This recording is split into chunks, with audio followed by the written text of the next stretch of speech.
अपने बाएं हाथ की बाएं हाथ की ना बाएं हाथ की छोटी उंगली पर गोवर्धन पर्वत को उठाते हैं और वे ब्रजवासियों की रक्षा करते हैं। और आज ही के दिन, दीपावली के अगले दिन, परेवा के दिन, वे गोवर्धन पर्वत को भूमि पर रखते हैं और अन्नकूट उत्सव मनाया जाता है।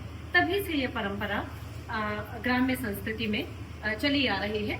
नगरों में भी दीपावली के अगले दिन गोवर्धन पूजा करने का प्रचलन पाया जाता है।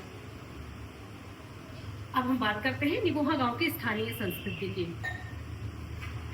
निगोहा गांव और आसपास के अन्य गांवों में यह पर्व, परेवा के दिन मनाया जाने वाला यह पर्व चिरैया गौर के नाम से विख्यात है। इस दिन घर की महिलाएं प्रातः व्रत रखकर स्नान इत्यादि करके और गोबर से चित्रांकन करती हैं। सामाजिक जीवन का एक बेहद आकर्षक चित्र बनाती हैं।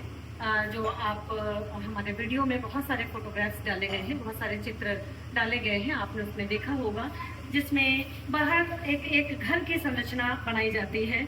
बाहर दरबान पहरा दे रहा है, कुत्ता बाहर घर की रखवाली कर रहा है, बैल चरही में अनाज खा रहे हैं और अंदर घर की महिलाएं चक्की में कोई आटा पीस रहा है, कोई जन्मोत्सव पर, संतान के जन्म पर गीत गा रहा है, ढोलक बजा रहा है, कोई चक्की में आटा पीस रहा है, दाल चावल और रोटी बन रही है। बिल्ली दूधाड़ी कहे जाते हैं परंपरागत रूप से, जिसमें दूध रखा जाता है, उसमें चुपके से घुस गई है और दूध पी रही है। तो इस प्रकार का बेहद आकर्षक चित्रांकन महिलाएं करती हैं और वहां पर पूजा करती हैं। जो मैंने अपने पिछले वीडियो में आपको ये बताया था कि दीपावली के दिन नंदवा में दीपावली जगाने की प्रथा है। नंदवा में नए चावल का आटा रखा जाता है। वो आटा अगले दिन, परेवा के दिन, लेकर उसकी चिड़िया बनाई जाती हैं, लकड़ी के गट्ठर बनाए जाते हैं और पाटा बनाया जाता है। यानी कि दिन प्रतिदिन के जीवन में जो काम आने वाली वस्तुएं हैं वे बनाई जाती हैं और फिर उनको पकाया जाता है। जब चिरैया गौर की पूजा होती है तो वे महिलाएं घी के साथ उस जो बना हुआ भोज्य पदार्थ है चावल के आटे का, उसकी भी पूजा करती हैं। और इसके पश्चात वे पूजा अर्चन के बाद, सिंदूर लेने के बाद उसको खाती हैं, उसका भोजन ग्रहण करती हैं। घर के अन्य सदस्य भी उसे खा सकते हैं। तो जो ये घर की संरचना बनाई गई है उसमें चारों कोनों पर अन्न कोठार भी बनाए जाते हैं, जिसमें जो भी कृषि उत्पाद हैं, चाहे वो चने हों, गेहूं हो और उड़द हो, इस समय कार्तिक माह में उड़द की नई फसल आती है, और धान है, लोग डाल देते हैं। और करवा चौथ के अवसर पर जो सीकें प्रयुक्त की जाती हैं, करवे में जो सीकें लगाई जाती हैं पूजा के दौरान, वे संभाल के रख ली जाती हैं। उन सीकों को इस घर की संरचना में लगा के, गोबर के ऊपर लगा के उसको सजाया जाता है। और शाम को, सायंकाल में इस संरचना को मिटा भी दिया जाता है। इसको सारा अनाज समेत इसका गोवर्धन बनाया जाता है। पर्वत के आकार का एक ट्रायंगल शेप में, एक त्रिभुजाकार में एक गोवर्धन बनाया जाता है। वो अलग अलग संरचना में, कोई सीधा पर्वताकार में बनाता है, कोई ऊपर एक सिर लगा देता है और नीचे पर्वत जैसा बना देता है, उसमें एक दिया रखने का सांचा जैसा बना दिया जाता है। और करवा चौथ में पूजन की गई सीकें, जो कि चिरैया गौर में भी पूजी जाती हैं, उनको उसके सिर पर, गोवर्धन के सिर पर लगा दिया जाता है और एक दीप जला दिया जाता है। इसे अत्यंत समृद्धि लाने का एक माध्यम माना जाता है। घर के बाहर दरवाजे पर, ताखे पर ये गोवर्धन रख दिया जाता है। अब दो प्रकार की प्रथाएं प्रचलित हैं। कुछ लोग इस गोवर्धन को एकादशी के दिन, डिठौनी एकादशी वाले दिन, ले जाकर खेत में समर्पित कर देते हैं, डाल देते हैं। और कहीं कहीं पर यह गोवर्धन रख लिया जाता है, सूख जाता है, और इसको जब अनाज कट कर आता है, चाहे वो धान हो, चाहे वो गेहूं की राशि हो, विशेष तौर पर चैत्र माह में, चैत्र माह के पश्चात बैसाख में जब गेहूं की फसल कट के आती है, तब उस गोवर्धन को राशि में, जो अनाज की राशि होती है, ढेर होता है बड़ा सा, उसमें डाल देते हैं। और ये मानते हैं कि इससे समृद्धि आती है, उत्पादकता बढ़ती है और धन्य धान्य की परिपूर्णता बनी रहती है। निगोहा गांव में मनाए जाने वाले गोवर्धन पर्वत से संबंधित 4 बिंदु महत्वपूर्ण हैं। पहला ये कि गांव में वर्तमान समय में जो गोवर्धन पूजा, अन्नकूट पूजा या चिरैया गौर की पूजा की जाती है, उसमें परंपरागत रूप से जब अवलोकन किया गया, लोगों के साक्षात्कार लिए गए और कई घरों में पूजा होते हुए देखा गया, लोगों से वार्ता की गई, तो ये पता चला कि गोवर्धन पर्वत उठाए जाने से इस पूजा का कोई फिलहाल संबंध नहीं है।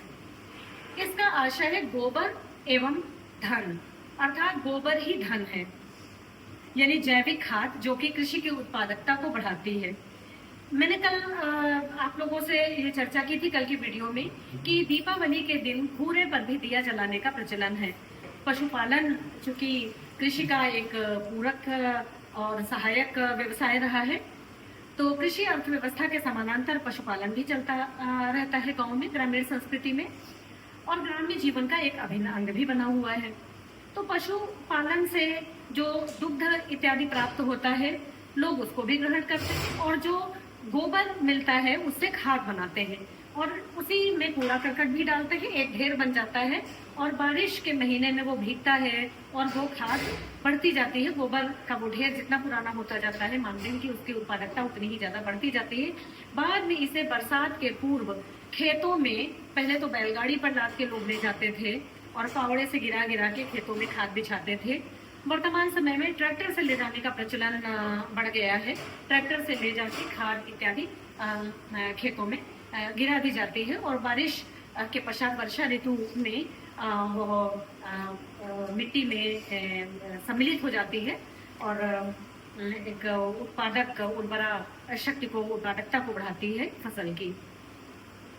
तो पहला तो ये कि स्थानीय स्तर पर गोवर्धन पर्वत उठाए जाने से आज की पूजा का कोई विशेष संबंध नहीं पाया गया। इस अवसर पर वर्तमान समय में ये सोशल मीडिया के बढ़ते प्रभाव के कारण और उसके भी पहले इलेक्ट्रॉनिक मीडिया के प्रभाव के कारण लोग गोवर्धन पर्वत उठाए जाने की कथा का भी उल्लेख करते हैं और ये कथा भी पूजा के अवसर पर कहते हैं। दूसरी बात इस त्योहार से संबंधित ये है कि इसका स्थानीय नाम चिरैया गौर है। गोवर्धन पूजा और अन्नकूट पूजा ये सब बृहद परंपरा से, महान परंपरा से और सार्वभौमिकरण की प्रक्रियाओं के माध्यम से गांव में आए हैं। जो तीसरी महत्वपूर्ण बात यह है, जिस पर मैं अभी पहले भी चर्चा कर चुकी हूँ, कि गोबर से चित्रांकन किया जाता है और कथा कही जाती है।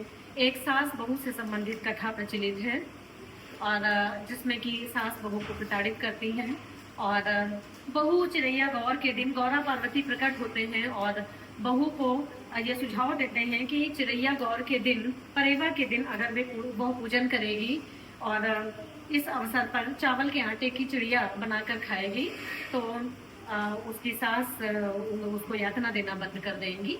तो यह परंपरा भी चली आ रही है। और जो एक और महत्वपूर्ण बात है वो ये है कि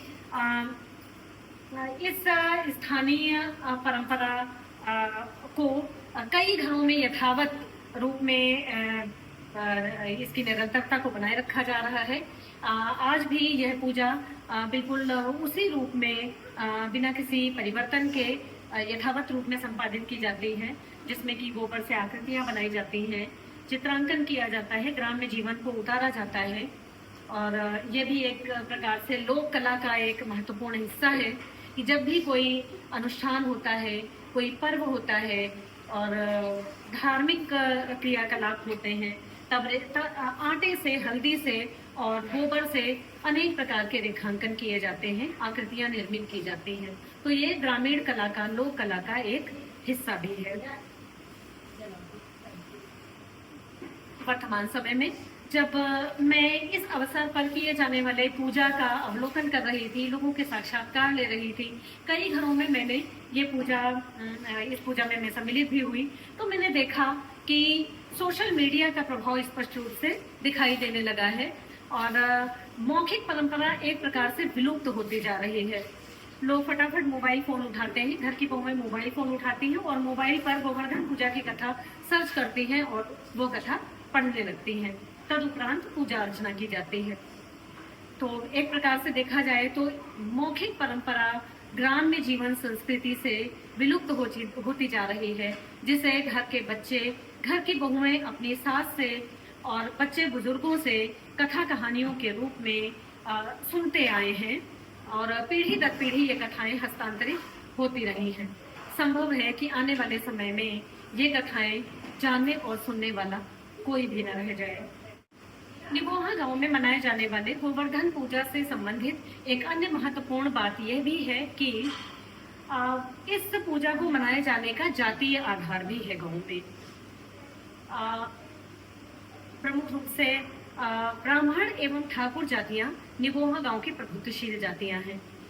इन दोनों ही जातियों में अत्यंत हर्षोल्लास के साथ चिरैया गौर पूजा को मनाया जाता है।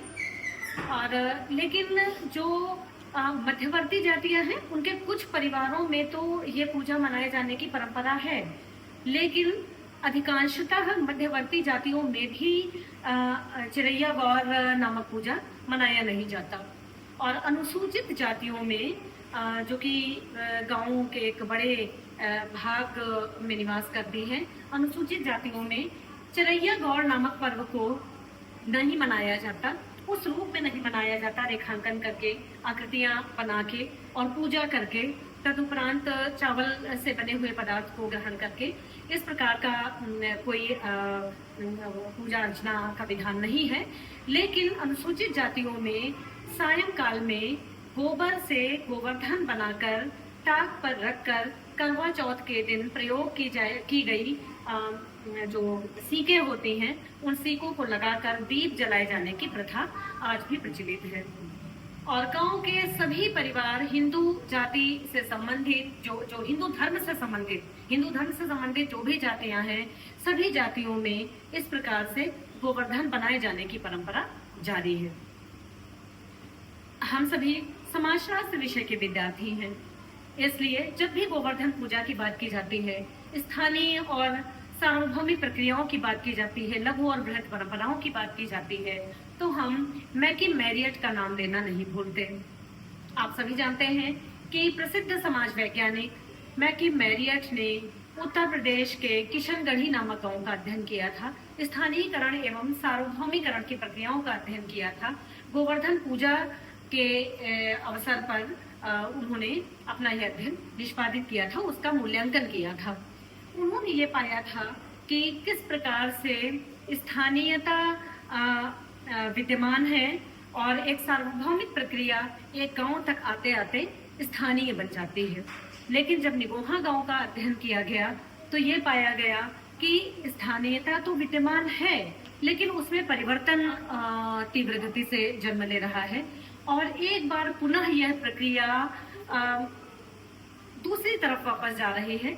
कहने का आशय यह है कि स्थानीयता सार्वभौमिकरण की ओर जा रही है। जैसे सर्वेक्षण के दौरान, अवलोकन के दौरान, सहभागी अवलोकन के दौरान अनेक परिवारों में पूजा करती हुई स्त्रियों को देखा गया कि वे मोबाइल फोन पर सर्च कर रही हैं गोवर्धन पूजा के बारे में, उससे देखकर कथा पढ़ रही हैं। एक प्रकार से और जो स्थानीय स्तर पर जो लोक कथाएं प्रचलित थी, उनका वाचन नहीं किया जा रहा है। बहुत सारी नई बहुएं गांव की उन कथाओं के विषय में जानती भी नहीं हैं। और तो इस प्रकार से ये स्थानीय संस्कृति एक बार फिर से सार्वभौमिकरण की ओर उन्मुख हो रही है। इसलिए भी इसका अध्ययन समाजशास्त्रीय दृष्टिकोण से पुनः पुनः किया जाना अत्यंत आवश्यक है। तो आज का ये हमारा वीडियो निगोहा गांव की ग्रामीण संस्कृति पर और परेवा पर्व पर मनाए जाने वाले चिरैया गौर नामक पर्व पर आधारित था। आपको फिर हम आपसे मिलते हैं कल मनाए जाने वाले भाई दूज के पर्व पर एक नन्हा सा एक वीडियो लेकर। नमस्कार।